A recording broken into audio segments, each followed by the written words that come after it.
प्रतिपचंद्र लेखेव म्हणजे प्रतिपदेच्या चंद्राप्रमाणे हा शिवछत्रपतींच्या राजमुद्रेतील शब्द स्वराज्य स्थापनेच्या सुरुवातीच्या काळात सह्याद्रीच्या कुशीत प्रत्यक्ष जमिनीवरती कसा साकारला होता त्याचा एक विलक्षण योगायोग आज पाहूया।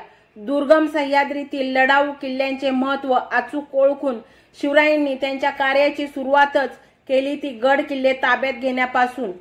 शिवरायांनी सर्वप्रथम ताब्यात घेतला होता तो प्रचंड विस्ताराचा राजगड किल्ला। 1645 साली हा बेवसाव म्हणजे ओसाड पडलेला वस्ती नसलेला गड शिवरायांनी कब्जात घेतला।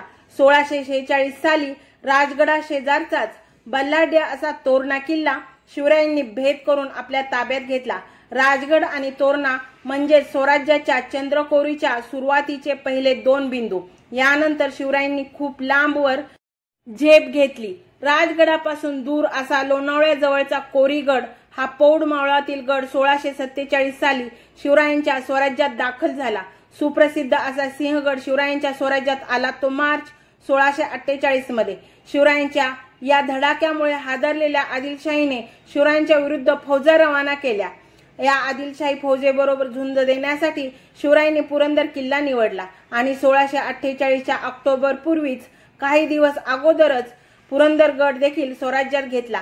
यानंतर लगेच झालेल्या पुरंदरच्या लढाईमुळे शिवरायांच्या स्वतंत्र स्वराज्याची उघड घोषणा झाली। हीच स्वराज्याची पहिली लढाई होती। राजगड, तोरणा, कोरीगड, सिंहगड आणि पुरंदर हे स्वराज्याचे पहिले 5 गड बनले।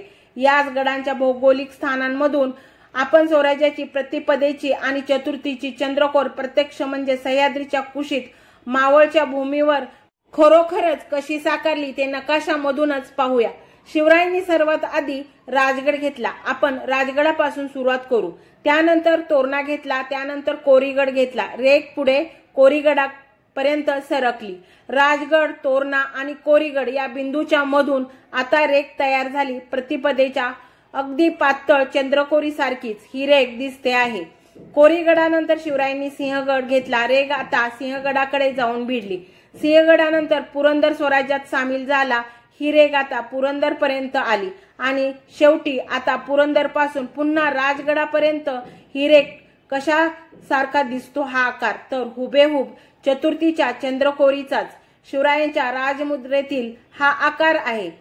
शिवरायांच्या राजमुद्रेतील चंद्रकोर गडांच्या स्थानांमधून अशा प्रकारे जमिनीवर साकारली गेली आहे की नाही एक विलक्षण आश्चर्यकारक असा योगायोग। शिवरायांच्या प्रतापाने ही मावळ भूमीवर प्रत्यक्षात साकार झालेली स्वराज्याची चंद्रकोर पुढे राजमुद्रेत म्हणल्याप्रमाणे वाढत जाऊन मोठी होऊन पूर्ण चंद्राच्या स्वरूपात म्हणजे मोठ्या आणि स्वतंत्र सार्वभौम स्वराज्याच्या रूपात सर्वांचे डोळे दिपवू लागली होती।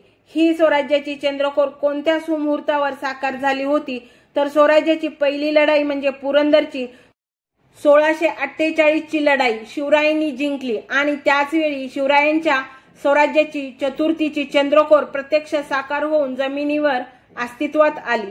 तर मित्रांनो, अशी ही शिवस्वराज्याच्या अगदी सुरुवातीची गडांच्या स्थानांमधूनच सह्याद्रीच्या कुशीत मावळच्या भूमीवर साकारलेली आणि स्पष्टपणे दिसणारी राजमुद्रेत उल्लेखलेली चंद्रकोर।